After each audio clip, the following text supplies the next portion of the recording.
we've looked at most of the basics. We've looked at most of the basics that relates to fast API, like how to set up a project. We've looked at paths. We've looked at query parameters, headers, and keywords. So what is left for us to learn now is databases. When we are done from next class, you will start working on a mini project, so that when we are done with the mini project, you then start working on your own project. All right. So we will create a new folder for today's class. That's class 12.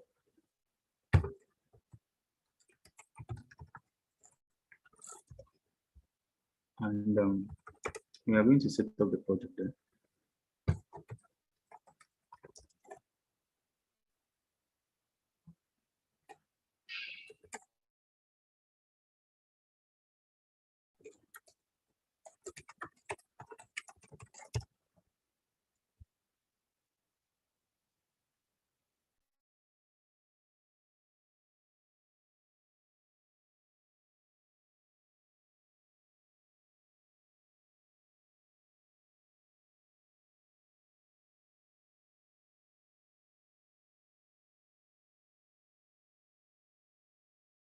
With that created, I'm going to activate the virtual environment and install the packages for me.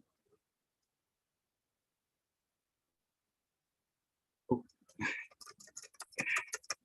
You know, like I actually forgot something. Seriously, our project today will be a little bit different from what we've been doing so far. So we are not going to create any virtual environment. Actually, we're not going to need it. We'll be using Docker. Right. My reason for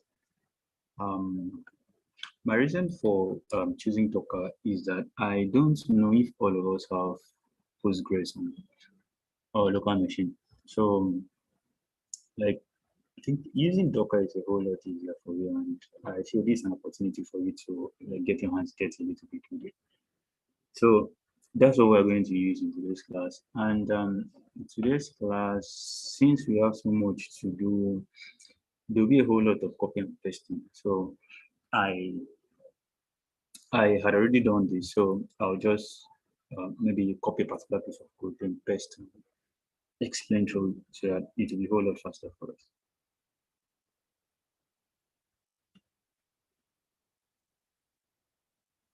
So the first thing we are going to do is to we are going to create a directory that we will store our project, and then we are going to start working on the Docker setup. So the directory that we will store our project, I want to name it project. So net directory project. Then within that project, I am going to create a Docker file.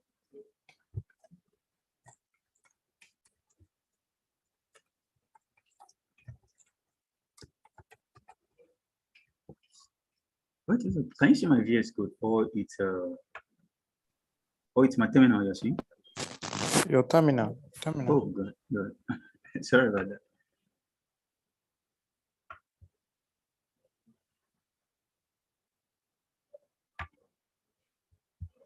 Okay, so let me start this fresh. We are seeing it terminal now. Okay, I believe you can now see my VS Code now. So, like I was saying, yeah, like I was saying, today's project will be a little bit different. We are going to do something different from what we've been doing so far. Today's class, we're using Docker. We're using Docker for everything. Instead of the normal VNV, like running the project on bare metal like we did in previous classes. So I believe, like, has any of you worked with Docker before? Or have you heard about it, and like anything? Have you heard about it before? Okay, I've heard about Docker, yes, but I've not used it before now. Okay. All right. So it's a containerization solution that is very popular nowadays, and like as a backend dev, it's almost a necessity for you to be familiar with Docker because almost everyone uses it. Right? You can use it with whether with Compose or maybe Kubernetes. So we are going to use it with Docker Compose. So what we are going to do, we are going to create a Docker container for our project. Then we are also going to create a Docker container for the database, the PostgreSQL database, and we are going to link the two so that the project can utilize the PostgreSQL database. So now that I've created the project directory, I'm going to create a Docker file, Docker config file within that directory that will contain all the instructions Docker needs to create a container, run the container.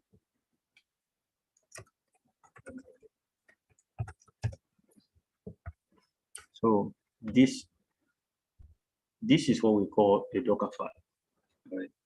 So this is what we are going to do.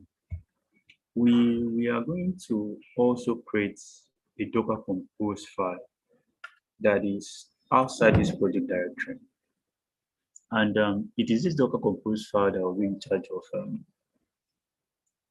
of managing the containers that we'll be working with today.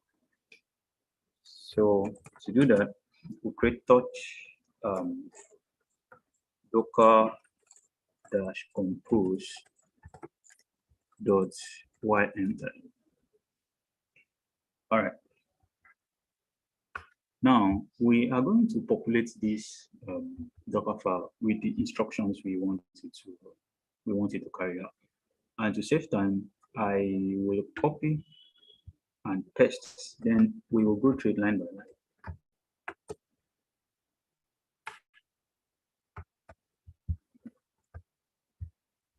All right. So can you see my screen?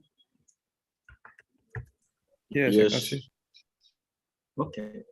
So this particular class is not really about Docker. All right. It's not really about Docker.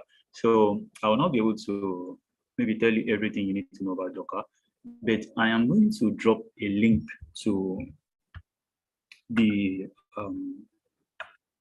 Slack channel, and that's what I'm trying to do now. I'm looking for a perfect video on Docker on YouTube to drop for you guys so that on your spare time you can go through that.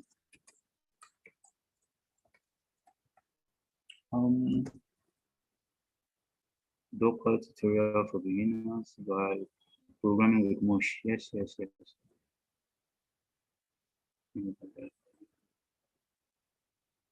sorry. Let me switch to my browser so that we can see what I'm saying.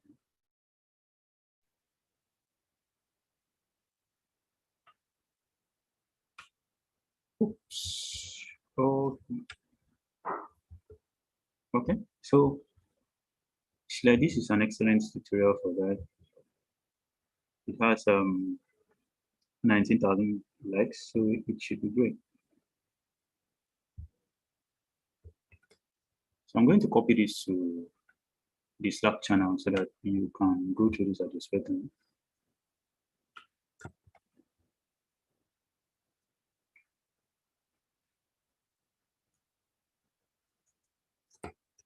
This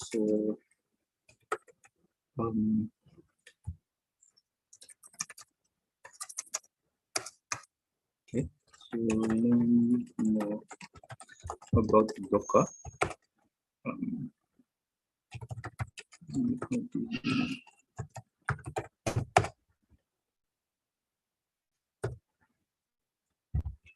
Right, so I've dropped the link to the Slack channel.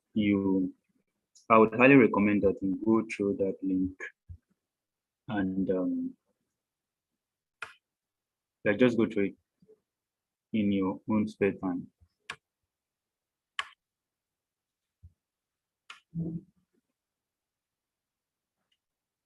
Okay, so I'm going to give a high-level overview of what we have here on my screen right now.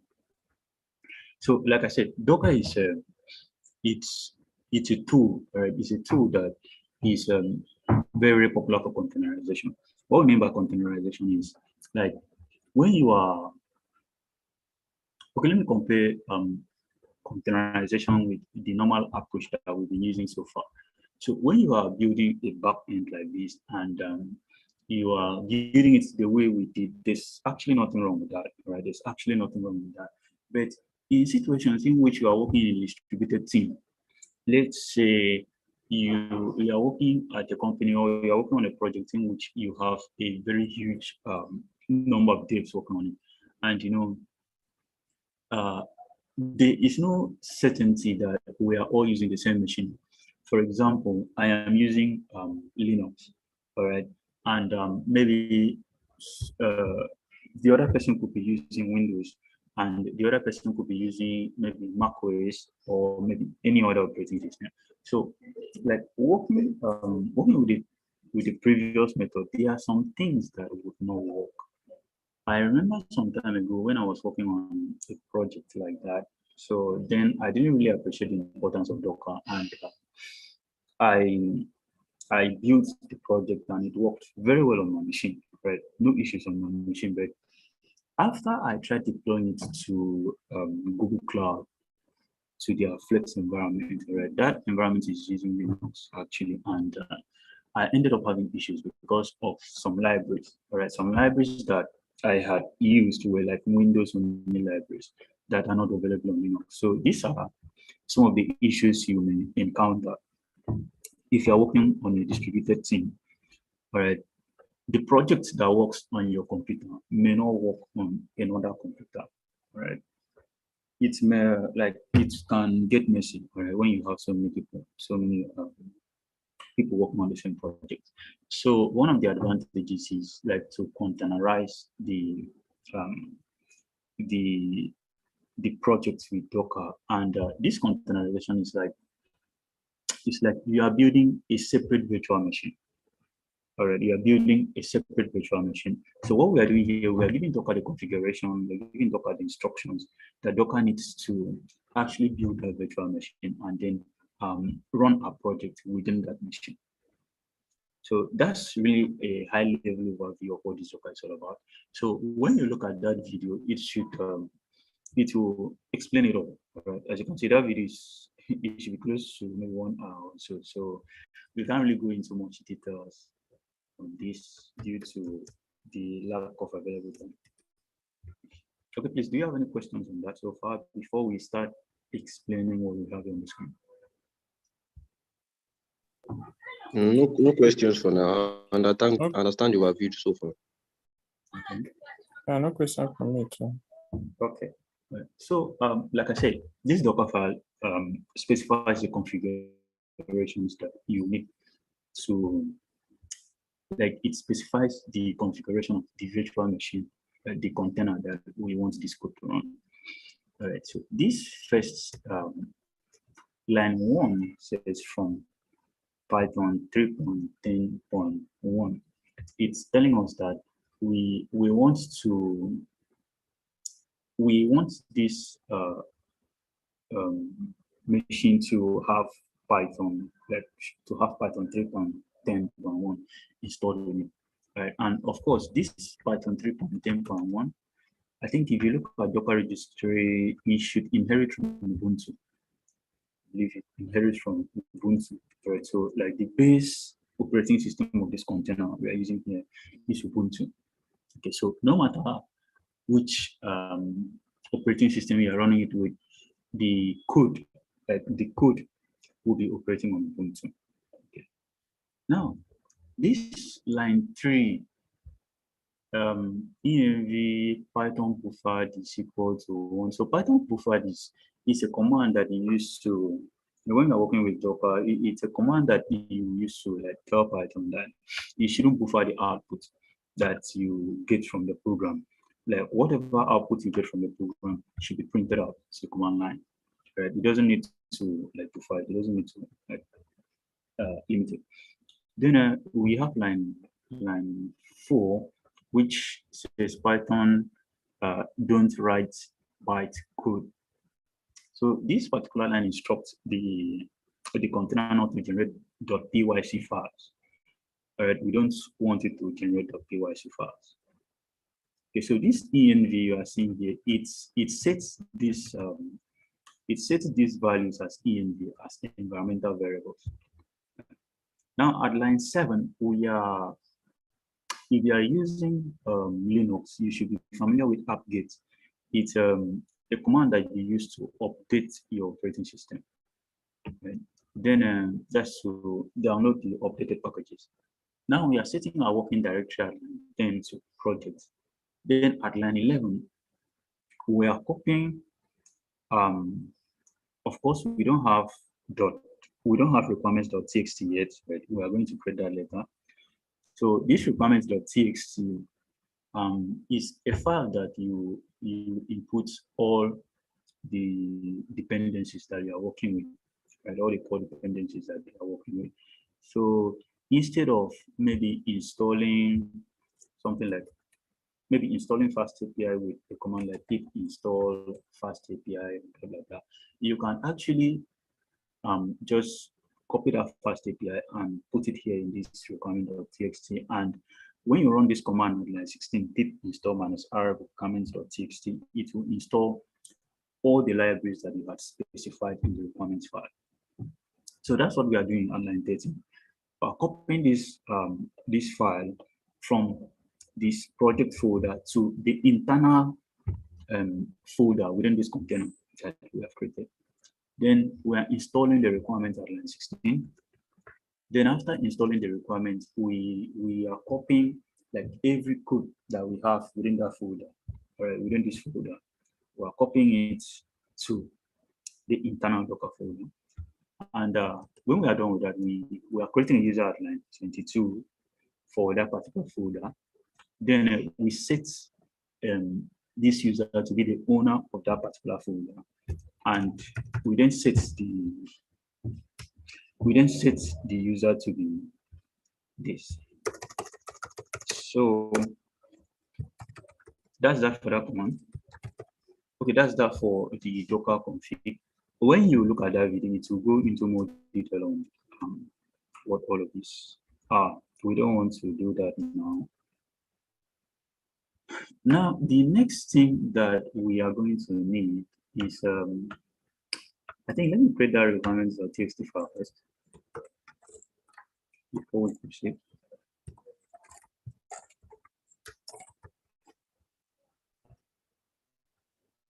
Okay, so it's called requirements. Okay. Now I'm going to copy the libraries I will be using down to that requirements.txt.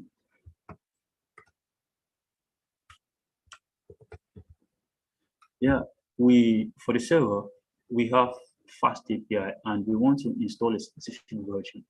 That's version 0.74.1. Then for the databases, we are going to, though we are not going to use all of this, we are going to use only Tortoise, but I'm also adding Erich. Erich is a tool that you can use to manage migrations of the database. We're not going to use it in this particular project. All right, I'm copying it for the next class because we are going to, of course, we are going to need database migrations for the project we're working on, and I guess we'll be using this, so that's why it's there. Then this databases, we will not really use it in this class, but it's just there. You use it to, maybe if you want to run raw SQL code from Python, all right, from the Python code, we make use of this databases package. So that's that for the requirements of txt file. So like I said here, when the command gets to line 16, it will install all those packages that we have into our Docker container. Okay, please, do we have any questions so far? No question from me. Okay. All right, the next thing we are going to do is we are going to create an env file. That is a file that will store our environmental variables. And of course, this should not get to Git. So I'll add that to Git ignore so that I don't end up pushing that to GitHub. Please give me a minute to do that.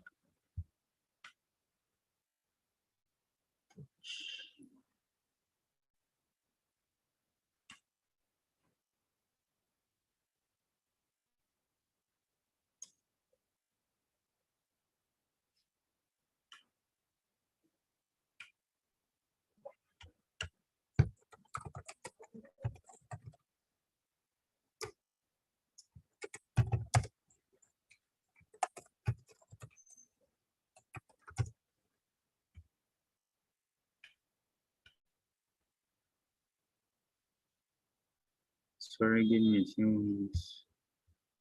I'm trying to do that now.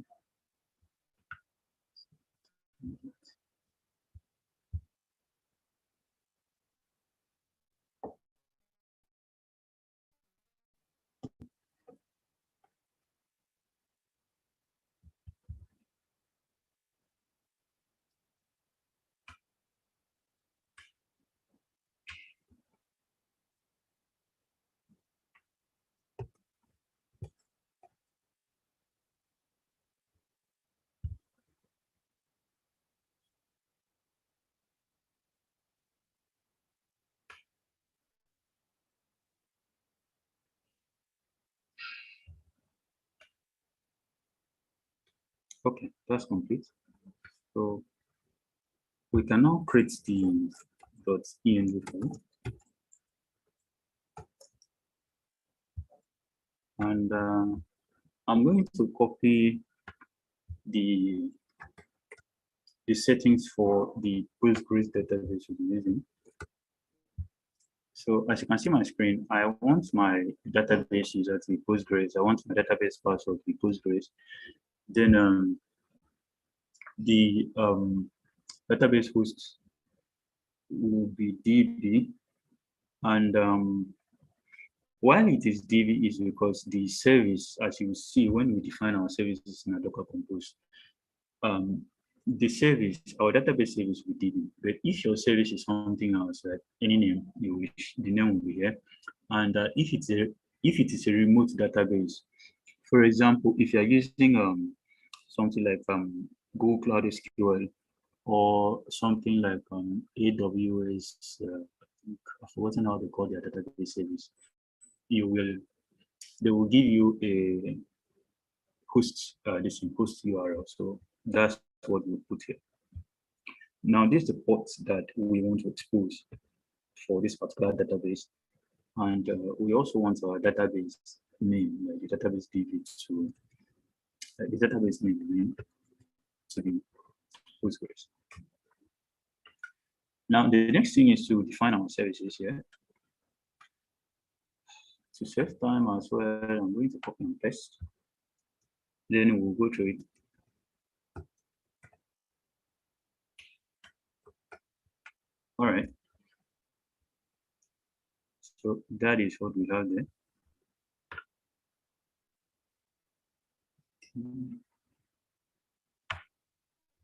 Okay. So outline. Wait, I hope you guys are still following. Yes, yes. Okay. Yes, you're following. Right. So outline 1, we define the version of Docker Compose we want to use. Then outline 3, we are specifying the services that we're using. So this Docker Compose is it's a service that you can use to manage multiple containers, right? To handle startup, to handle shutdown of these containers. It also enables linking, right? Create a network that would let your different containers to communicate together with all of that. So line 3 defines the services that we are going to use. All right, the first service is project, like the first container is project, and the second container is DB. This will be our database. And don't forget that can you see our database host? We set it to DB. All right, it is this DB that we're referring to. If it was something else, here would have been something else too. Okay, so the first service is project, and the first thing we are going to define is the build. Right? What do we want to build? And we want to build this particular project directory. And which Docker file do you want to build? The Docker file in that directory, which is this. Then the next thing is to map the volumes. So we want to map this particular directory to the internal project directory that we created earlier. That's this directory that we had created earlier. Then the next one is to, okay, this one. This command enables, like, it makes it possible for you to whatever change you make on your project is automatically reflects on automatically reflects in the container. All right, so that when you make changes to your project, you don't need to rebuild your container again for those changes to reflect. So that's that. Then we have the command that we'll use to run the server is here. This is the command that we're using. Then it also specifies an env file. Let's say if there are variables that you want to use within your project, you specify it here, and it is .env, which is this particular env. Now, which port are we exposing? We want to map port 8080. Then this particular service depends on what? Of course, we want it to depend on the database, meaning for it to run, the database should be running. And we also want it to restart if there's a failure. So that's for that service. Now, the next service is DB. That's our database service. And this service uses an image, a remote image that is called Postgres version 12.1 of Postgres, and we're using the Alpine copy. Okay? Then we find this, maybe wondering where we found this. It is in Docker Hub. Right? If you go to Docker Hub and search for Postgres, you will find that. Then we have the volumes. All right, we want to ensure persistence. Okay, when we shut down this container, we want the data that we generated to still be there. Any data we saved there to still be there. So as a result, we are mapping a volume. We then we're actually creating a volume within our computer, all right, so that whatever we saved to the container will also be stored there, will be backed up there. Then just like your other service, it also makes use of the env file. Right? And we also map the ports, and we want it to restart on failure. Now, this volume defines the volumes that we use, and in this case, we are using only Postgres data. For example, you can see we're using this, so we have to also copy it down here, avoid errors. And if you were using other volumes, so let's say you were making use of Redis in your, you're also making use of a Redis container, and you want some form of persistence to the data, you would also need to specify Redis data here. The volumes.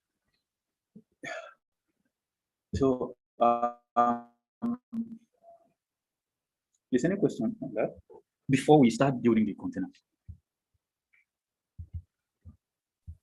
Okay, so far no question from me. Okay, so I guess I'm going to drop. I'll look for another link on Docker Compose to drop it. Yeah, I'll look for another link on Docker Compose to drop it. Okay.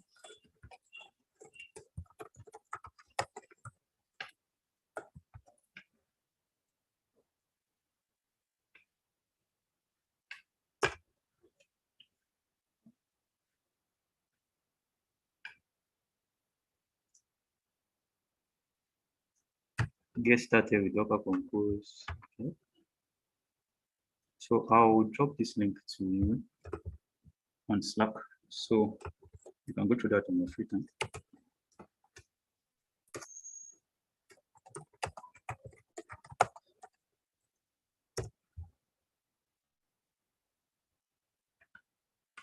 Okay, so I guess with this we can start building the container. It's going to take a little bit of time to build, and I will mute myself and let the containers build, and when it's done, we'll continue. So you build a container with Docker Compose build, Docker Compose build. So when we execute that, it will build our DB. It will also build our project container, and when it's done,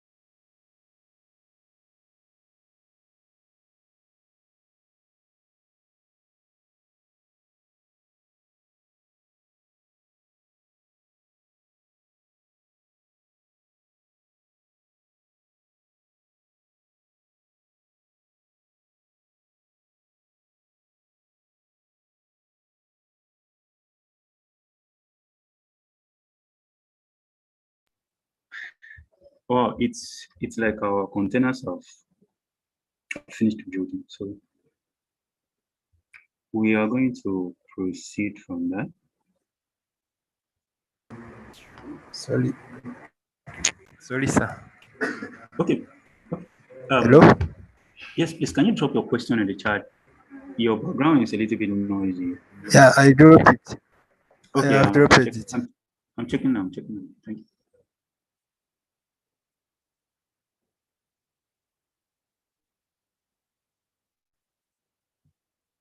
Okay, what can I do when I want to change ports or database or even IP address? Like you want to change? Yes. You can use MySQL if you wish to. You can even use Mongo if you wish to, but we are not going to do that in this class. In this class, we are going to use Postgres. And if you want to use Mongo, you can research on that in your own free time and implement that. Okay? Then to change the port or okay, I believe that answers your question, right? If it doesn't, you can drop more clarification on it and I'll attend to it.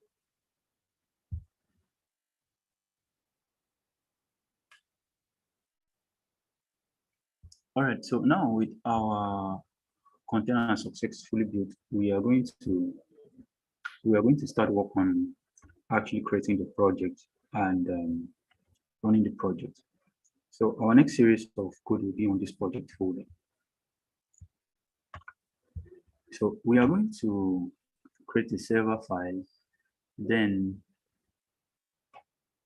we are going to create a folder for, okay, we are going to create another file for our models, our Tortoise models. Then we are also going to create a folder and another file that will handle database connections. So for that, I will touch project server file, and I'm going to touch model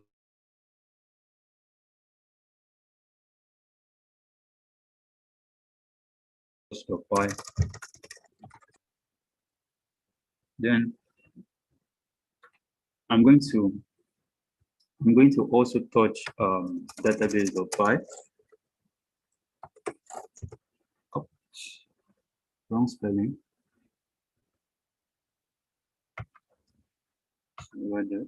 It's actually database, not database. Database.py. Okay. Now we are going to first work with we are going to first work with database, and like I said earlier, this we want to write the code that we need to, like, we need our project to actually connect to the database, to get a connection to the database, all right, when it starts up. So we want to write the code that will help us do that. And we'll put this code in this particular folder. So I'll just copy and paste, then I'm going to explain that.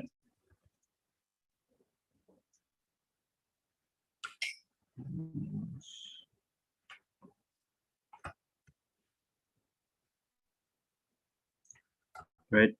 So we are going to need a few things. The first thing is login, and we may be wondering why we need login. We need login so that we can print something to the terminal. Specifically, I want to print something to the terminal when the database connection is successful. And if the database connection should fail for any reason, I also want to print that to the terminal.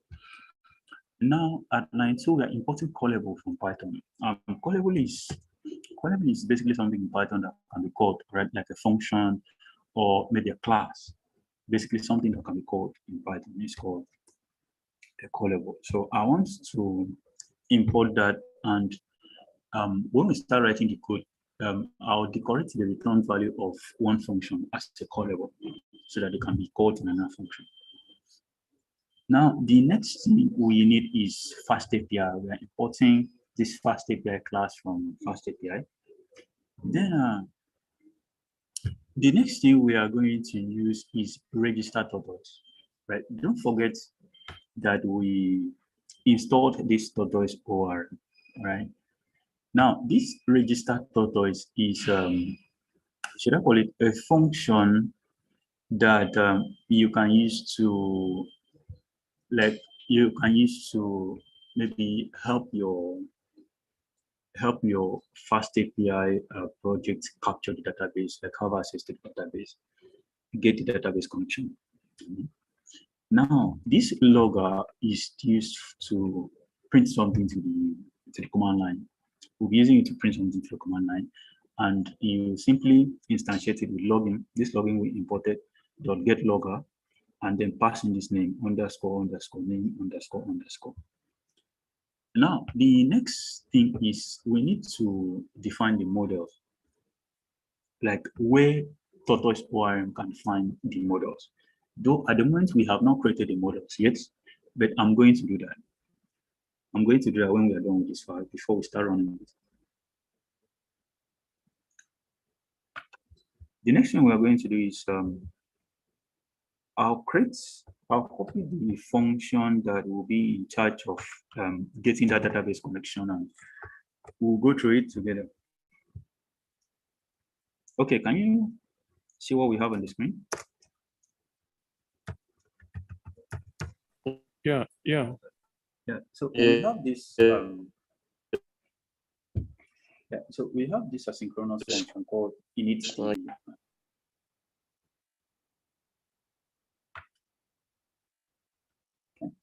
So we have this asynchronous function that is called initDB, and just like the name suggests, we want it to initialize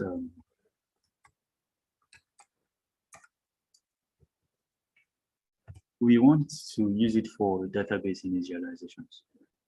Right now, I believe you may have seen something like try and accept keyword in Python. Let's say if you are running a certain piece of code in Python and you are not sure if this operation will generate an error, right? Let's say we want to maybe maybe divide an integer by a float. Normally this shouldn't work. It should throw an error under normal circumstances. Okay, so if you don't want this error to affect your application, but you still want to do something if this error is generated, you wrap it within a try catch. What this tells Python to do is Python will try performing that computation. It will try doing it will try executing that code. Then if there's an error executing that code, it will then leave it instead of like shutting down the program and throwing the error. It will leave it and then run the except block, right? So in this case, we typed try at line 14. Then we executed this register tortoise. Then if the register is successful, we want to log DB connection was successful to the terminal. But if there is an error, instead of shutting down the program, it should just log a warning that we had a connection error. Then it will then print this error. It will log that specific error we got, and also log another DB connection error again. So now we are going to explain the register tortoise function. Now this register tortoise function takes the app, all right, a fast API app. Then it also takes the database URL. Like what URL do you want to connect? So we have Postgres dot slash Postgres dot Postgres and this. So give me a minute. Let me copy the format so that we will really understand what is happening here. So this is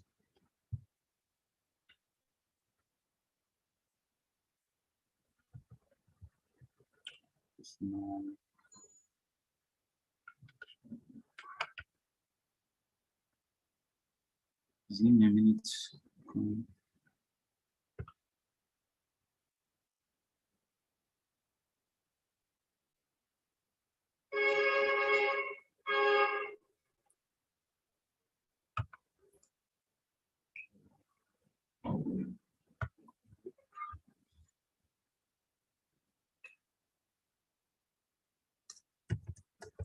Okay.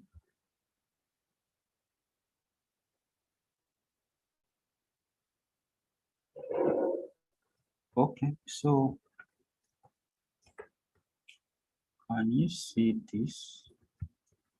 So DB URL. All right, so this is the format we're using here. Now the first thing is you define Postgres, then dot two slashes. Now the first thing we have is the Postgres user. Right, this user we defined here to be Postgres. So we are putting that here. Now we want, okay, the database username, and we are using that Postgres user. Now the database password is what you have here. Now the database host, the host of the database, which is our DB in this case, is what we have here. Then there's a colon, and then we have the database port, and finally we have the database DB. So that's the format for this. I'll leave it here so that you can reference to it later on if you need to. So that's for DB URL. Now the modules, this specifies the models.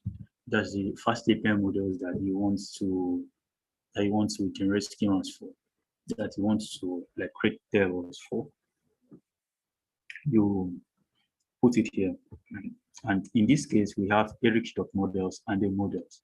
These models will search this particular models file, and it will get all the models that we are going to define here. So that's that. Now we have generate schemas, and this generate schemas tells this particular function to, if these models we have defined in our models.py, if they are not available in the database, all right, do you want them to be created? So that is what is defined here at generate schemas. If your answer is true, then those models will be created automatically. Then if it is false, they will not be created. You will be in charge of creating them manually. Now, the last argument is add exception handlers. Add exception handler. I am not very sure of the exact function of that add exception handler, but true to add some automatic exception handlers recommended. Okay, this is not recommended for production systems as it may leak data. Okay, so it adds handlers for situations in which maybe the database connection does not exist. I think does not exist an integrity error, or if there's a data error within the database. But according to them, you shouldn't use it in production environments. So that's that. So when the connection is successful, it's going to print this DB connection was successful. Now, the next thing we are going to do is we are going to create another function that will execute this function for us. Now, to save time, we don't really have much time here. So to save time, I will copy the function and then we are going to explain that.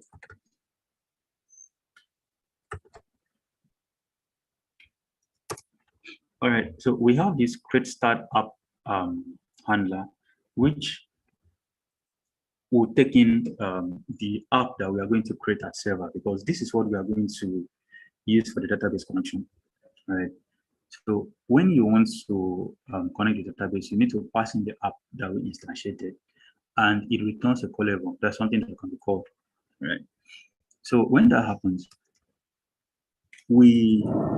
since we want to call init app, which is an async function, we need to define an asynchronous function within this sync function. All right. Then from there we can call this initDB, which is an async function. And to call an async function, you need to make use of the await keyword. So we call that initDB, and then we pass in that app that we got, right? This particular app, we simply pass it down here. Now, when the call is successful, we return this start app to, like, we return that. So that's it. Do we have any question on this before we go to wire up the models and then wire up the server? Okay, so far, no question from me. Okay. Well, let me check the chart if there's anything. Okay, there's nothing. So we will proceed. All right, so now we are going to create the models. All right, like when we say database models, like is the Python models that we want this we want to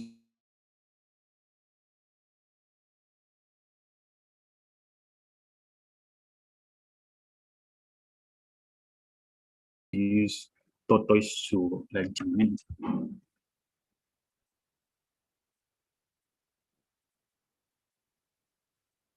Please give me a minute.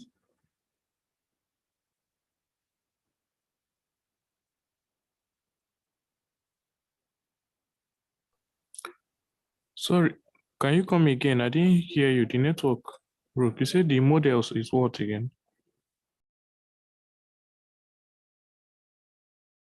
Okay, can you hear me now?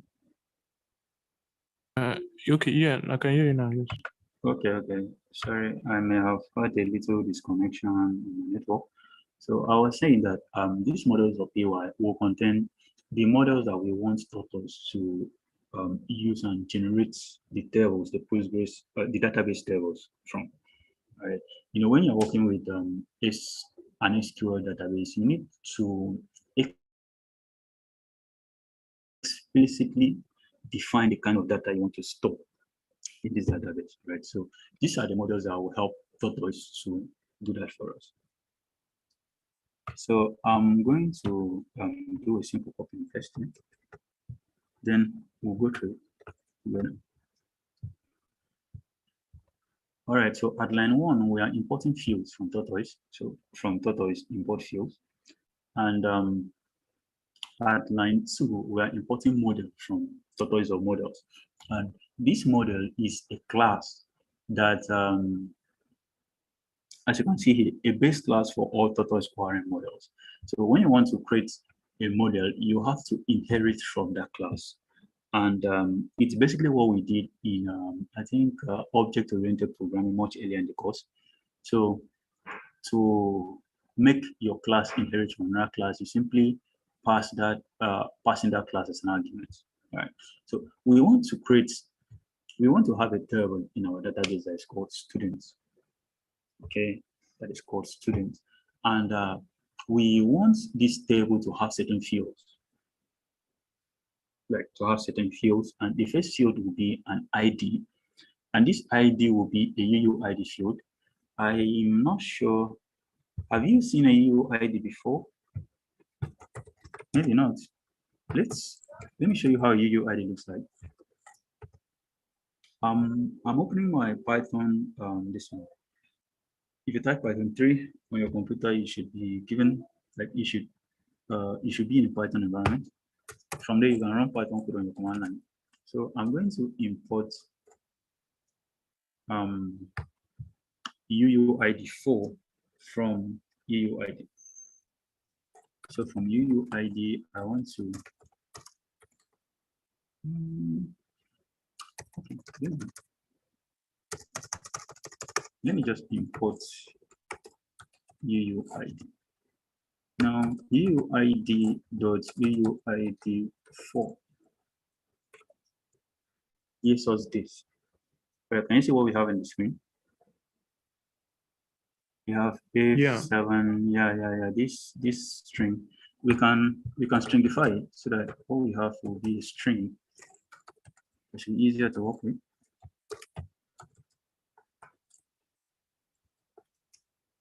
All right, so we now have a string. So this is an example of a UUID. It's basically a random string of characters, all right? That if you need something, let's say if you want to uniquely identify a particular record in your database, all right, it's always advisable to use something like a UUID because it's perfectly random. The chances that a user can guess it is very, very limited. And it's the chances of a collision. That is what I mean by collision is the chances that maybe you will get maybe two records having the same UUID is perfectly slim. Like it's very slim that you can easily ignore it. Right. So that's what the UUID looks like. Let me exit that. And the next data we want to store in each record is the first name. Let's say if I want to store Uche. All right, if I want Uche to be stored here, we'll capture the first name, and we want this first name to be a car, like a character field. All right, and it should have a max length of 400, meaning anything more than 400 should be accepted here. Then we want the last name, which should be a child field as well with a max length of 400. Then we want email, that's the student's email address, which should also be a child field of max 400. Now we have created that. There's what we call date time field. Let me show you what the date time looks like in Python. So, okay, it's Python 3. Sorry. You can import from date time, import date time. Then we want to import time zone as well. Now date time dot now I don't want to use my current time zone. I want to use the UTC time. So time zone dot UTC. All right. So this is what the date time object looks like. It defines the specific time. All right, the specific time. So here at UTC, that's at time GMT plus 0. All right, Greenwich time. It is 2022. This is the year. This is the month, of course. And today is this month is April. Now this is 29th, the date. This is the hour. This is the minute. This is the second. And this is the millisecond. Now after that we have TZ info. It contains the information on the specific time zone, right? And the time zone here is UTC. So that's what time zone looks like. Okay, that's what the date time looks like. So that is what we want to store in. That's what we want to store at this criteria field. And that's why we have fields.datetime field. Now there's something here. Auto now add is equal to true. What this means is that whenever a record is added to this database, this field should be generated automatically.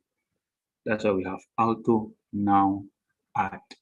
Right? When a record is added, this field should be generated automatically, meaning the time at that specific instance should be captured and stored there. Now we have updated that, and it is equal to fields the datetime field, still a datetime field. Now the difference is that this is auto now is equal to true. It's not the difference. Auto now add and auto now. Now auto now captures the time whenever this field is updated. So whenever there's a change to the data in this field, the auto now will be executed and the time at that point will be captured. Let me recap. For auto now add, it captures the time that this record is created. And auto now captures the time that this record is modified, is updated. Okay, please, do we have any questions on that? Okay, if you decide to put the auto now add also on that updated, what problem will it cause? No, it will not cause any problem. It's just that it will just populate that field whenever the field is created, whenever the record is created. All right. But we want a situation in which maybe if you use some platforms, okay, like Google Docs, all right. You know, when you make an edit on Google Docs, you edit your documents. When you go back, you see last edited. Yes, they can tell you last edited was 3 minutes ago, last edited was 4 minutes ago, last updated was 1 hour ago. All right, so this is exactly what they do. Whenever there's a change, whenever there's an update to this particular record, it should capture that time. And from there, we can then compute the last time this particular data was edited, was updated, and all of that. Okay. But you can choose, yes, you can choose to use auto now add and there will be no issues. It's just that it will not capture the time this field is updated. Not this field, this particular record is updated. Okay, so you are using Postgres SQL here, right? Yes, we are using Postgres. Okay, okay. I've not worked there exactly with Postgres, but you know, there's some similarities with other database that I've seen, like MongoDB and this thing. So this model now that you imported is almost like that base model we used from Pydantic before, just that this is for.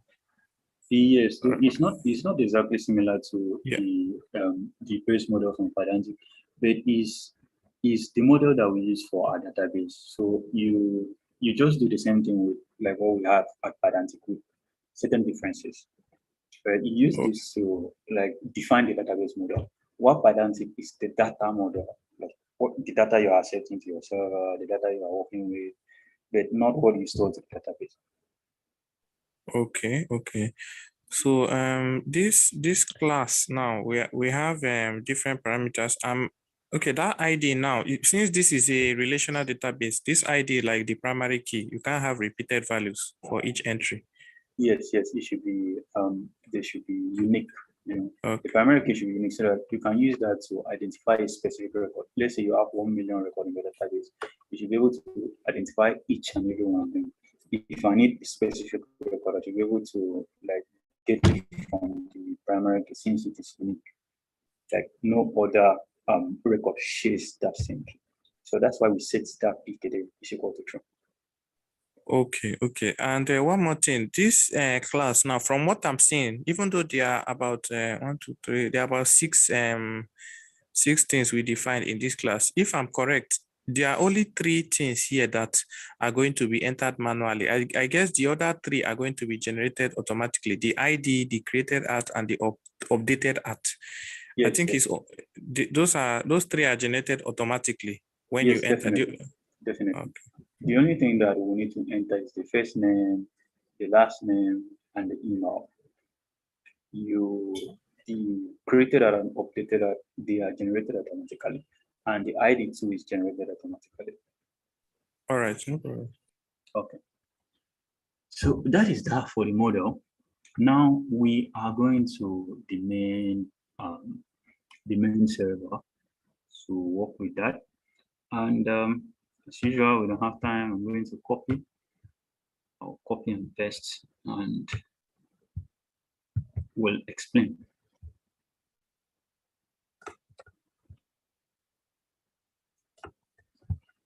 All right. So this is what we have here. For this is a little bit different from what we've been doing. All right. So in what we've been doing so far, we don't have this get application. Okay. But what we are doing here is basically the same. They do the same thing. Instead of just setting app is equal to fast API and then work with the app, we want to do other things, right? We want to connect to a database. So as a result, we need to add an event handler. There is what we call event handler in fast API, and these are you use that to specify the code that you want to run at a certain point. So we have two event handlers. We have event handlers for at startup, meaning when your app starts up, all right, what code do you want to run? Then we also have an event handler at shutdown. When you shut down your app, what do you want to do? What code do you want to execute at that point? Right. So since we want to connect to the database, all right, we want to get that connection to the database when this app starts up, like when the project starts up. That is why we are using the event handler at startup. All right. If we wanted to do something at shutdown, this would be shutdown. I think that should be the keyword for it. There's no docs here, but this should be the keyword for it if I'm not mistaken. But of course, we need this connection to the database to happen at startup. So as a result, this startup. Now, at startup, what do you want to do? What code do you want to execute? We want to execute this startup handler. Don't forget that at database.py, we define the startup handler, and it calls the function that actually performs the database connection. So it is what we are doing here. That's the function that we are calling here. So we call the startup handler, and don't forget that this startup handler accepted an argument, which is the project, the fast API app that you instantiated. So that is the app that we've passed down to it. Now, if there are other things you want to do, like maybe add middleware, like add other things, like maybe add routes, and in the next class, you really see that you can do that after this. Then when you are done attaching everything you need to attach, you simply return the app at line 14, right? So at line 16, we call the app. App is equal to get application, right? Which just returns us this app, which just gives us this app. So now it is this app that we use to decorate our endpoints. Right? So like this.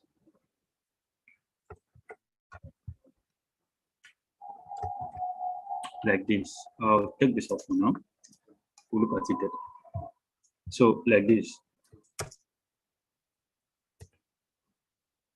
This app that we got here, we simply use it to decorate our endpoint. This is our base endpoint. And it is app.get / which shows that it is the base endpoint. And when the request is successful, it simply returns the detail hello world. So that is that for the project startup. That is that for the project setup, I mean. Do we have any question on that before we actually run this project? Any questions? I have a question. Okay, what's your question? So now this database.py, models.py, server.py, it doesn't change. They are like, it's like a constant. All the codes that are there are constant for like Postgres SQL. Okay, You don't really need to. You are not limited to just Postgres. All right. With Tortoise, you can use other databases. I think you can use MySQL. So let's go to the Tortoise documentation so that you see that you see what I mean. We are going to open our browser here. Sure. Okay. I believe you can answer my browser, right? Yes. Yeah. Yes. Yeah. Okay. So let's go to Tortoise ORM doc.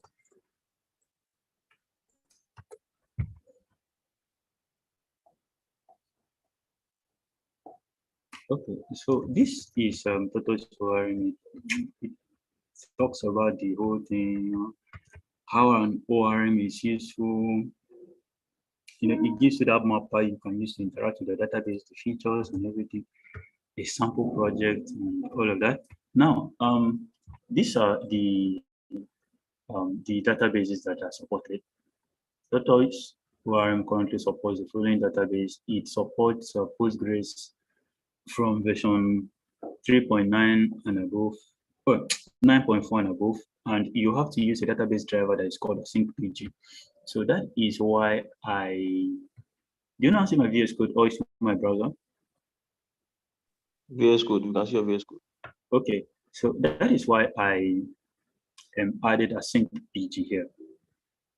Right? Yes. Yes. I understand. My question is that all these things are static. We don't need. They're not changing anything. We're not changing anything. No, you are not changing anything as long as you are working with a Postgres and SQL Progress database. SQL. Right? Not Postgres, Okay. sorry. I Okay. mean an SQL database. If you are working with MySQL, MariaDB, or SQLite, you are going to use the same setup. The only change will be when you are installing your Tortoise ORM, instead of that AsyncPG, if you are working with SQLite, you are going to use AIO SQLite. Then if you are working with MySQL, you are going to change that AsyncPG to AIO MySQL. Then as for no SQL database like MongoDB, in that case, you are not going to use Tortoise ORM. There is another ORM that is used for that. We have PyMongo. We have PyMongo. Can you see him? Yeah. Yeah, we have Yes. PyMongo. Then we also have Bini Python, Bini Docs. I would recommend this Bini, though it is new. It's a very new library. So if you have issues, it will be difficult to find answers on Stack Overflow. But their documentation is robust, like very, very robust. Anything you need is there. Initializing, defining a document, inserting to database, like everything you need is here. And they also have a very, very good API documentation. So if you are stuck, you can always check the docs. If your question is not there on Stack Overflow, which is very rare, it will not be there. I've worked with this before, and like one of the greatest sources of frustration is when you're working with a new library, not a lot of people are using it as such. You won't have a lot of solutions on Stack Overflow when you're stuck. So you need to research on your own, study the documentation, and then come up with a solution. So that's how it is. So have I answered your question? Yes, sir. Okay, so let's go back to our VS Code. Time is running out and we need to rush and finish this up. So let us start this container and see what happens. Before I do that, let me check if I have any container, if I have any other container that's running. Let me switch to terminal. You do that with Docker container case. Okay, I have no container running, so that's fine. Let me go back. So we are going to run this container with Docker compose up. As Docker compose up, use it to like start your services. it will then, what that command will do is, it will first start this DB service. It will boot it up. Then when it's done, it will then start this project. Why it's doing that way is because this project depends on DB. So DB needs to be up first. DB needs to be up first before project.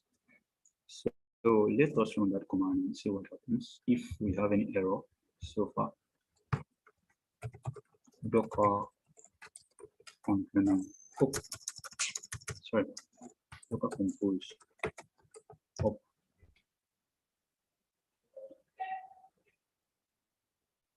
Okay, created. Right. No person.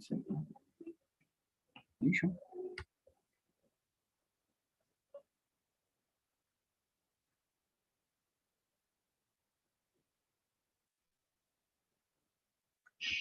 Okay, okay.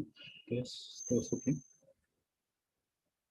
So any service within, any container within this service will be able to access the database. That's what we want.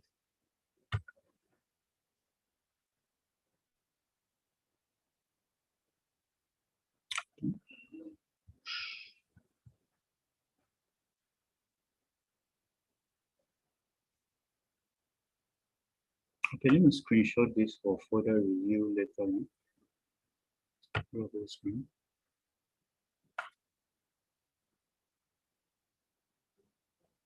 All right, so as you can see here, we have in the logs that DB connection was successful. That means that our this register Tortoise has executed successfully. Can you see this? We have Postgres, this. That means this connection is successful. So let us go to our database. So the next few minutes of the class, we're working with pure SQL with our database. So we'll go to the database and check if these tables have been created. Don't forget, our generate schemas, we set our generate schemas to true, meaning when this connection is successful, if this model does not exist in the database, it should be created. So let us go to our terminal, and from now on, we'll be working on the terminal. If we search for our containers again, Docker container,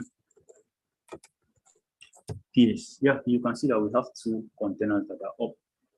We have class 12 projects, and then we have the Postgres database. They are both up. So now we need to go into that Postgres database. All right, so we'll go into that Postgres database and we'll start running some commands within that Postgres database.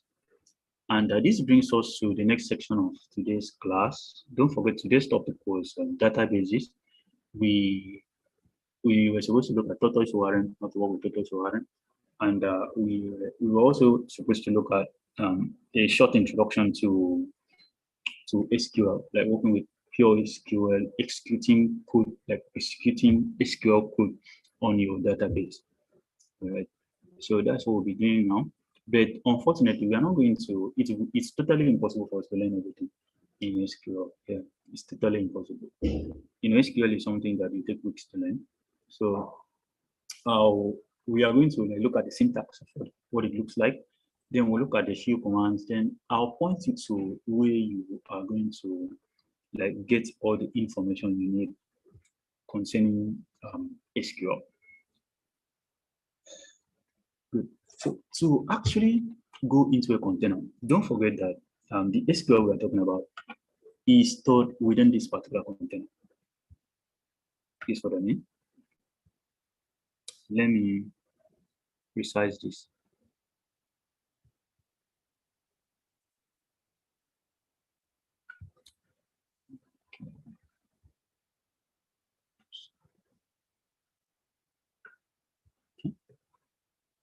So can you see this under names? We have class 12 DB1. Yes. Okay, then we have class 12 project. All right, so these are the services we defined. Now I want to go into a specific container, right? And I want to inspect the container to do something in the container. You do that with the docker exec command. Docker docker exec, it means execute, and we pass in the its flag dot it. Then you then copy the container ID you want to inspect. In this case, we want to inspect class 12DB. So you come to the container ID, you copy your and paste it here. Then when you're done, what command you want to execute? If you need bash, you can just type bash. That will give you the bash terminal. Within that container, you can run code with.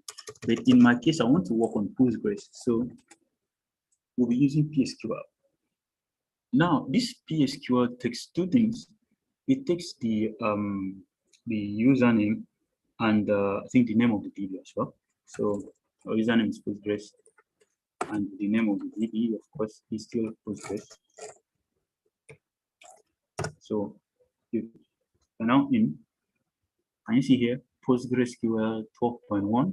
That's the version of Postgres we're working with, and you can type help for help. Let's do that and see what happens. Yeah, we have this when you type help. So with this, you can run any Postgres, like any SQL command you want within this particular database. So before we start with that, do we have any questions? Any questions so far? Okay, no question from me. No question from me. Okay, so now when you are working with SQL, to list the tables that are available in that database, we have a command \dt. We'll give you the list of tables that are available in this database. And in this case, we have table arich. Can you see this public schema name of the table arich, and it is of that table, and the owner is Postgres. Then we also have this table called student. This is this particular table that we created in our code. Don't forget, we did that in our code a few minutes ago. And to inspect that table, you use the table command, table, then the name of the table, which is student in this case. Now, one thing about Postgres is that, or SQL in particular, is just like JavaScript, there should be, what do you call this? Is it semicolon? Yeah, there should be a semicolon at the end. Semicolon. There should be a semicolon at the end of each statement, or it will not execute. For example, you can see that nothing happens. But if we put that, something happens. All right, so these are the fields that we created. We had ID, we had first name, we had last name, we had email, created that and updated that. So that is that. Now, let me introduce you to one particular website that you can use to learn more about SQL. And we are going to run some of the code that we see there in real time. So there's this website that I found, a very nice, fantastic website. Can you see my screen, my browser? Yes, I can see your screen. W3 Okay, schools. Yes, we have W3 school/SQL/default.asp. So I will drop this link in your group now so that you can reference to it on your own free time.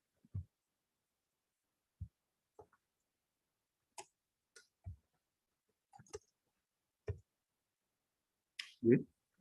So I've done that now. So this particular website, it explains some of the things you can do with SQL. All right, as you can see, SQL is a standard language for storing, manipulating, and retrieving data in databases. And this doesn't work for every database. So like I said, it only works for SQL databases, like Postgres, like MySQL, and etc. For no SQL database, you cannot use it. No SQL databases like Mongo, MongoDB, and there are many other databases like that. So these are some of the things you can do. Exists, having, group by, full. But we are not going to look at all of this. So what we are going to do is we'll look at how to create a table with SQL. So we'll create a new table and work with that. Then when we are done, we will look at how to add data. Okay, how to alter this table. Maybe if we want another field to be there that was not there initially, how you can alter the table and include that field. Then we will also look at, if time permits, we will also look at how to insert data to table. How to insert data to table. This is where it is. Now, how to update data in a table, then how to delete. It's also here. That is if time permits. But if not, I believe by the end of this class, you should know enough to actually do your research on your own. Yeah, so that's it.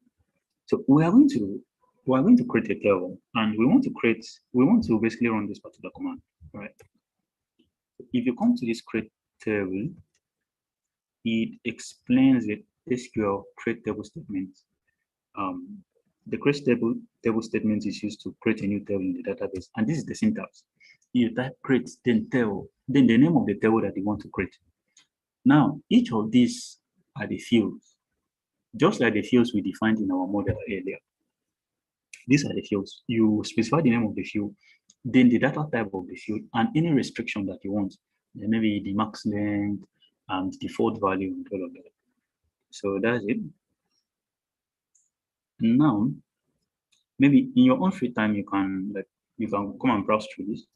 But we are just going to copy and paste this, and we'll see if it works.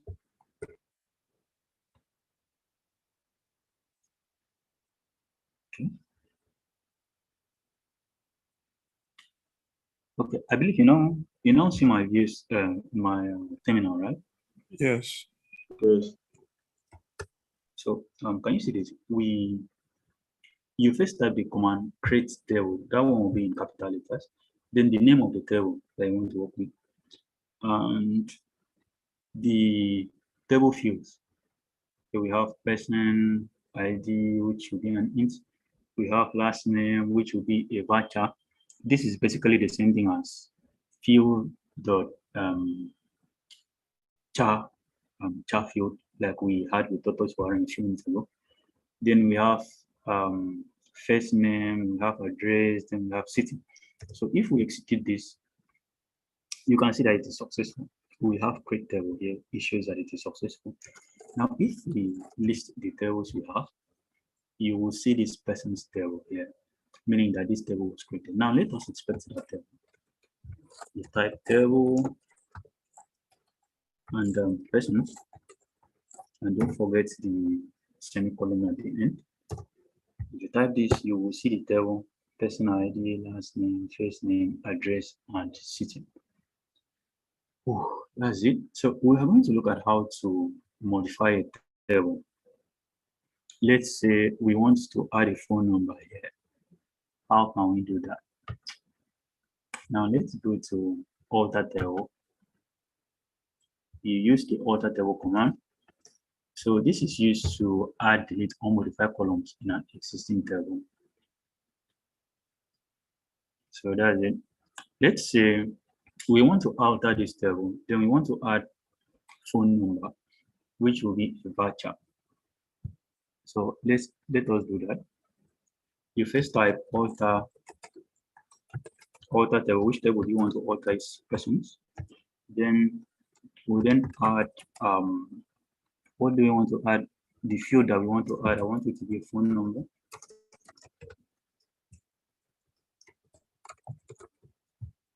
And the phone number should be of type what? I'm looking for varchar, which should have a limit of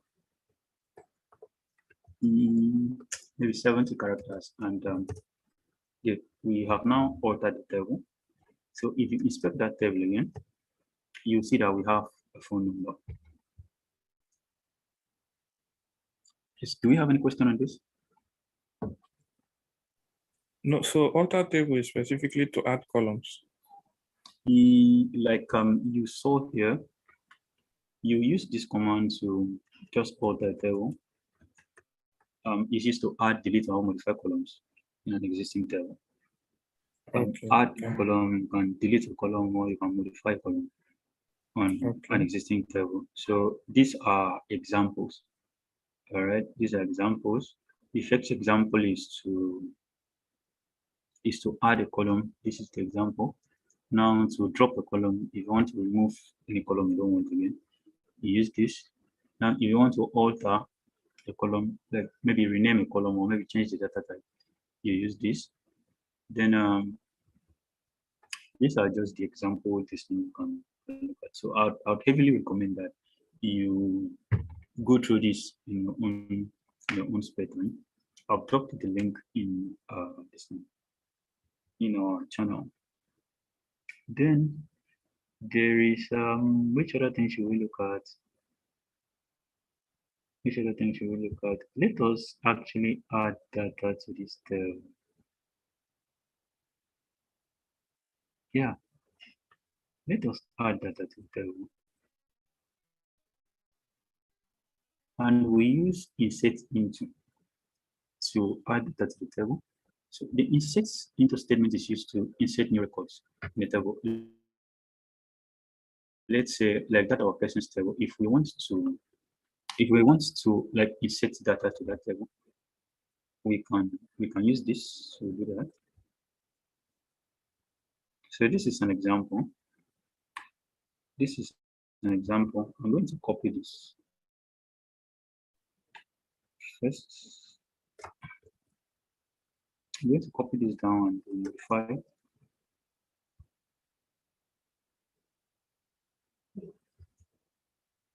Insert into customers. No. We don't have a table called customers. So this will fail. Let it fail. Yeah, that's failed.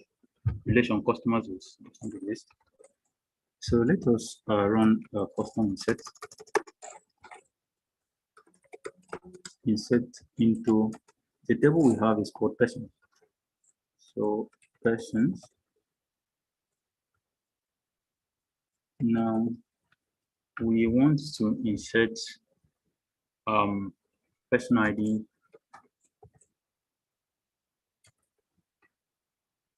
We want to insert the last name.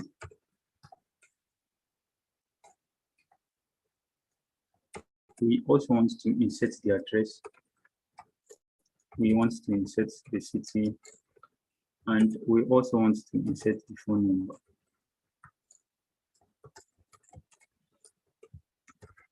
Okay, let me check in case there are errors. Insert into person ID, last name. It is not first name. I didn't include first name. So we need to insert the first name as well.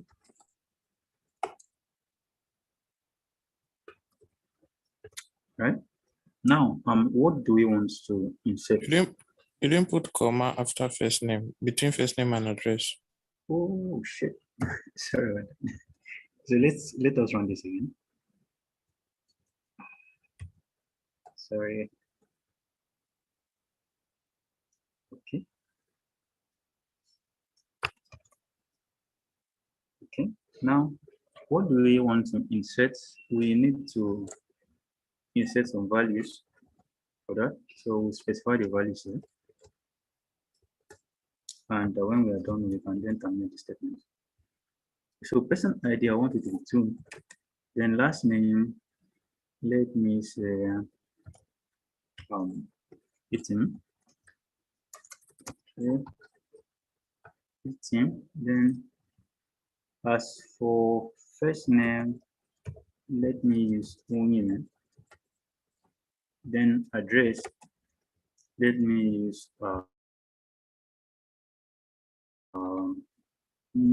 let us say Abuja, and city. Oops. Okay, we will still use the same Abuja. Then phone number, we can say 1 2 3 4 5 with 3 4 5 4 3, and execute that. Was it inserted? I don't know. Let us check. table persons. Good. So you can see we now have that in our database. We have the ID, first name. Was there no last name here? Okay, ID, last name, first name. Okay, then address, city, and phone number. Did you understand that? Or do you have any questions on that? No, I understand Okay, so No I questions guess from me. this so far. okay, I guess that would be that. That would be that. So you should actually come to this particular page. All right, go through all of this. You actually don't need all of this. Seriously, truth be told, you don't need all of this. You don't need all of this. You only need to know certain things, certain important things. And the first one is to. This is can you mute your mic, please?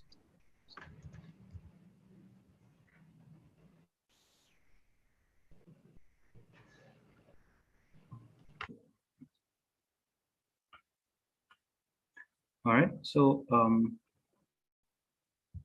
you only need to know certain things like how to create a table, how to drop a table, how to alter a table. These are very important. And the maybe how to back up DB. Yes, if you need to back up your database, yeah, this would be useful. Then you should definitely look at that as well. Then how to okay, you should also look at this SQL injection.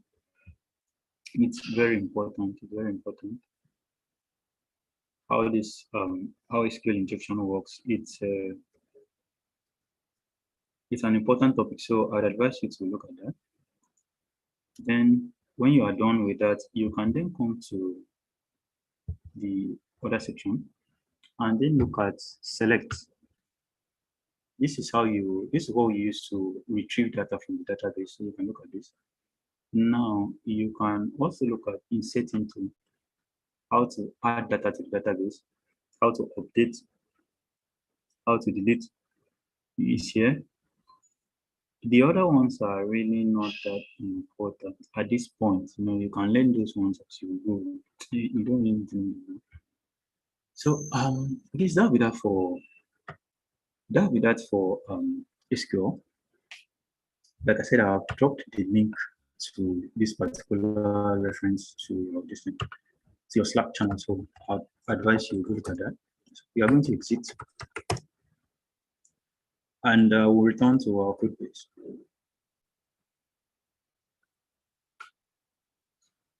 We'll return to our code base. Now, we have looked at how to insert with this thing, with pure SQL. Now, we want to look at how we can do that with Tortoise, Tortoise variant. So, I'm going to make some edits to this particular project and we'll run some database operations with Tortoise variant. So, what I'm going to do now is I'm going to create a schema that will take control of our students. So let me create a schema file of the project slash schema supply. Right now, within the schema, I want to import base model from Python.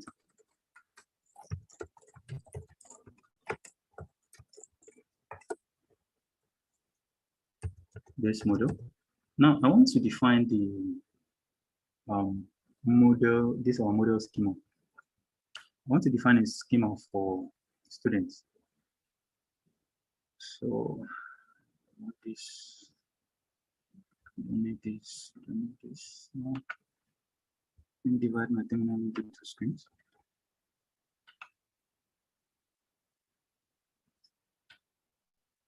Schemas of Y.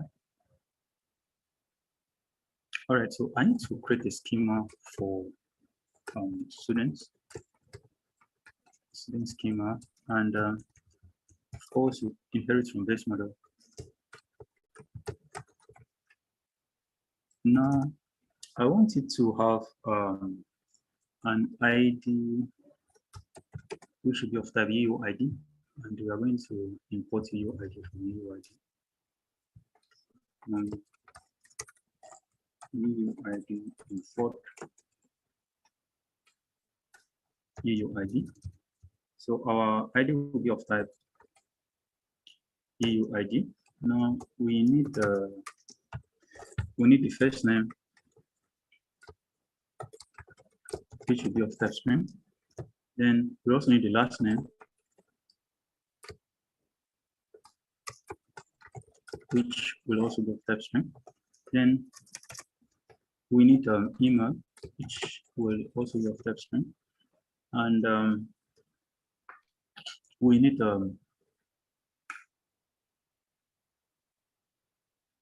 okay. Okay, let me call this schema student schema public. This is the schema that I want to return to the front end. Yes, I want to return this to the client. So of course I need this created data and updated data to be there. No, it's not a string. It will be a datetime. So from datetime import datetime. So created data will be of type datetime. Now we need updated data as well, which will be of type datetime.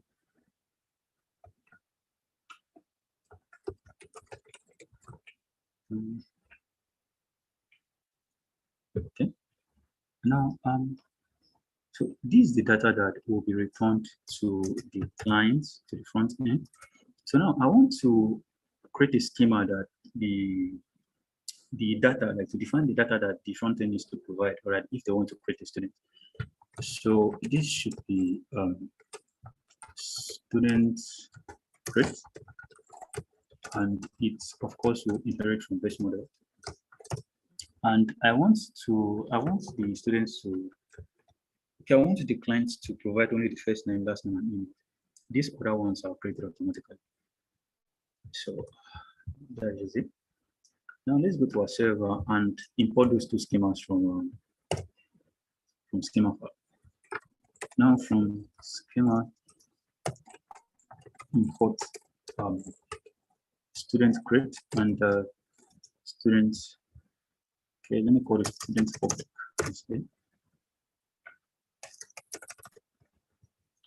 All right, so I'm going to create two endpoints that you can use to create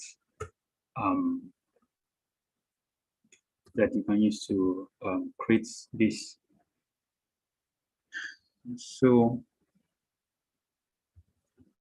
I will first create an endpoint for create, and let it be this particular endpoint.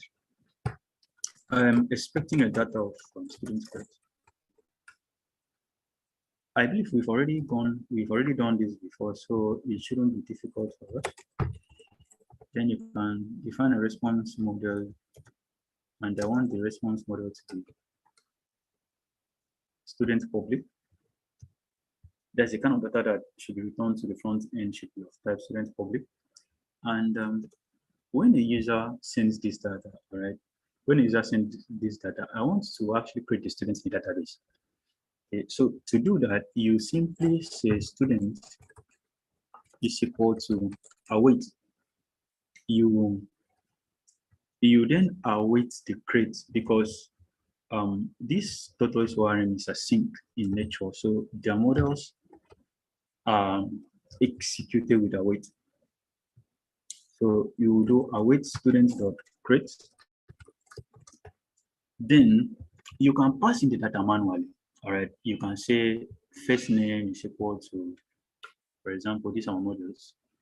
You can say something like maybe first name is equal to maybe data dot first name. Yeah, something like that.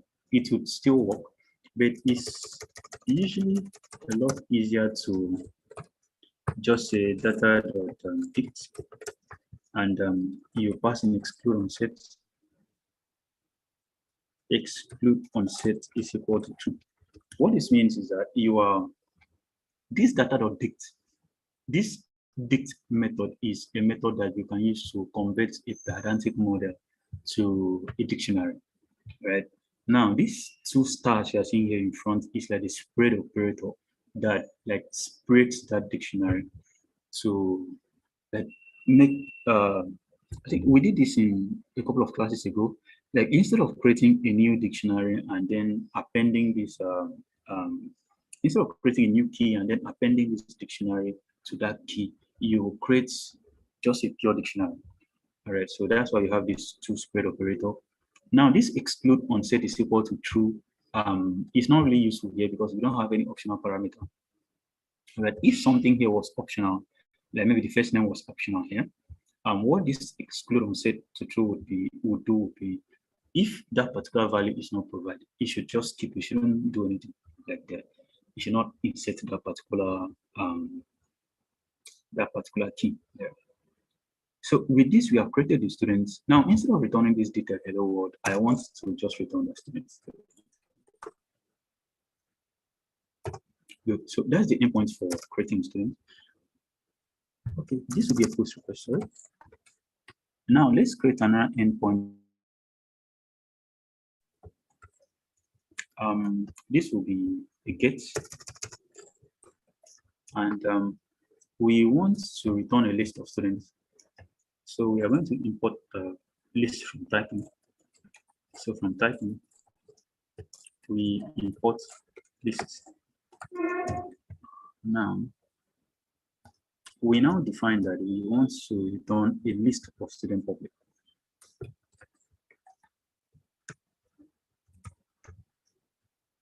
A list of student public. So what we need to do will be students. We can simply return await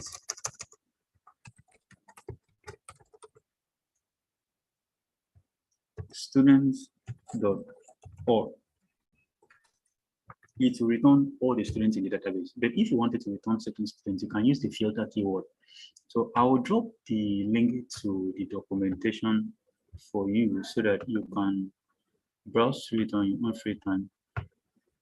So Tortoise docs. What you should do is to come to this Tortoise docs, then scroll down to getting started. Scroll down to getting started, and this examples. But it lists some of those things like filter, like get, how you handle get, and all of that. It lists it all and all there. We will not have the time to go through all of that. So we just want to here at this particular endpoint, we just want to return that list of students to front end. So any question on this before we test this out? Okay, wow, there's a lot going on here. The email that you said in the student class, you can still use email str, right? If you Yes, want. yes, sure. Let me change that to email str. So email string. So that will be students. This helps us validate that this is an email specified there. Oh, one more thing, very important. Can you see that we had max length here? Our fields had max length of Yes. 400. All right, so it will not be right for us to just accept just string here. It's too dangerous. So instead, we should also import field and then specify that the max length of the field provided shouldn't pass a particular distance. So field is required. So we have that 3 dots. Then we need to specify the max length, which is equal to, let me use 399, meaning if the user should enter anything above 399, it will return an error. So I guess that is it. Is there any question before we test this? There's no time is now. In the student public class, you did not change the email to email str too. No, there's no need. You know, okay. we are returning something that we already have in the database, so there's no need for validation step. We only validate what the user is bringing in, what the user is submitting. Okay. So let us test this. Docker compose up. Let us start this and see what happens.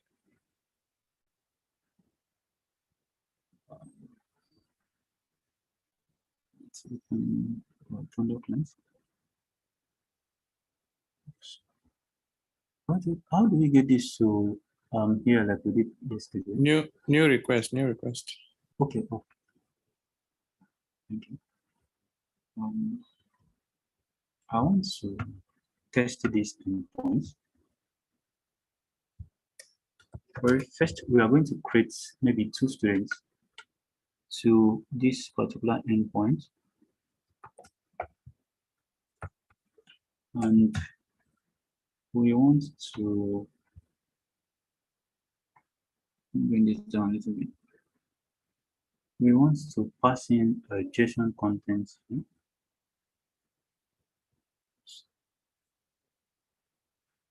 Okay.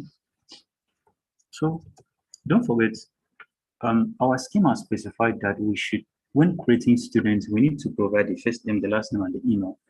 So we are going to do that. First name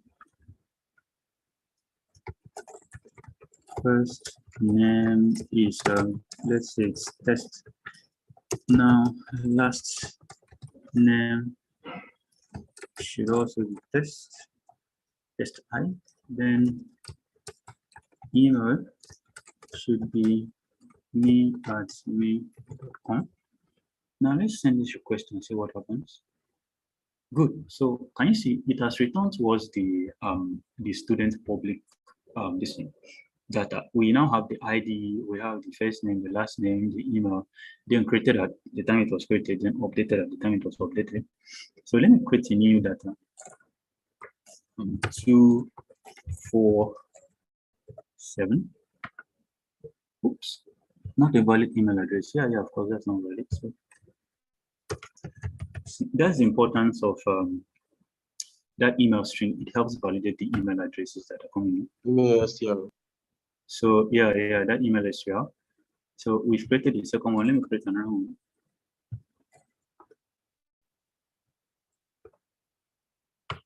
Okay, we now have 3 data in our database. Now let us now get this data. Get them all. Good. So these are the records that we had saved to the DB. Well, we've done so much today. We've covered a lot today. Let me drop the link to Tortoise ORM to your Slack channel so that you can go through it.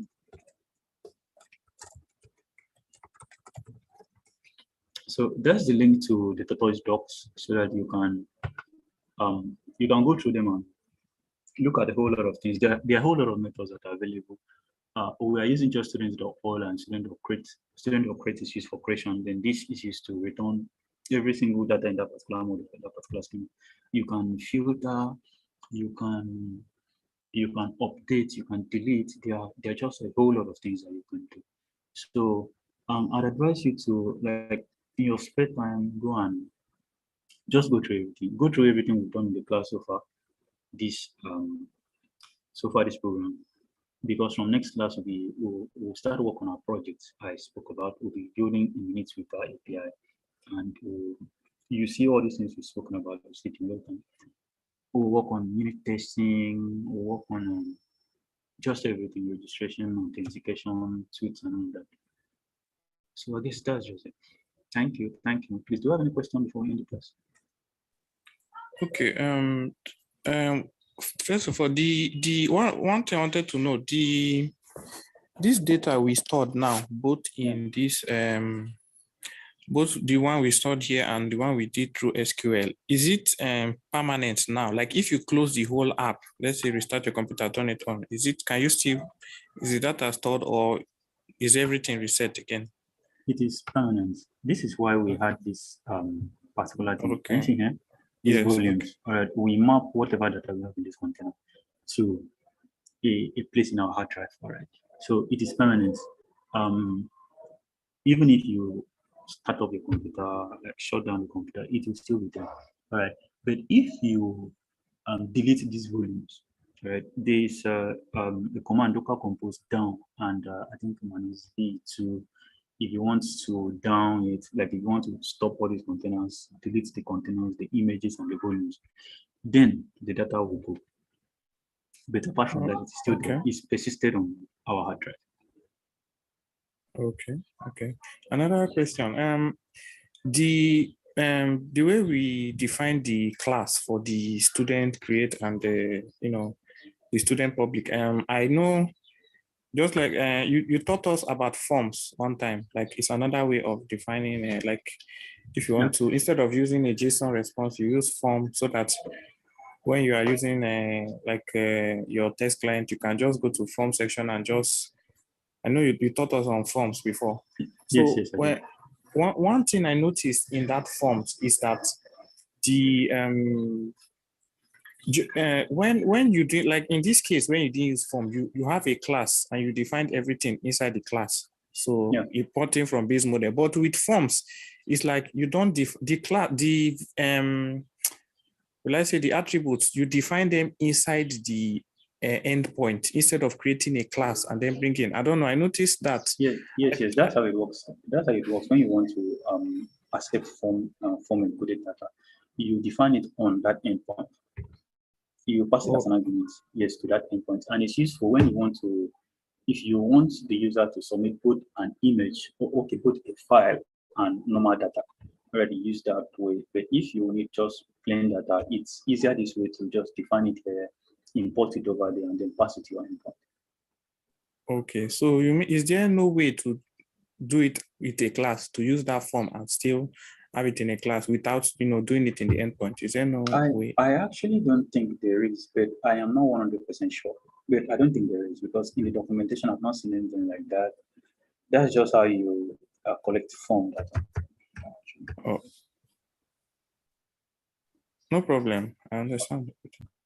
It's all right. So please, any other question before we end the class?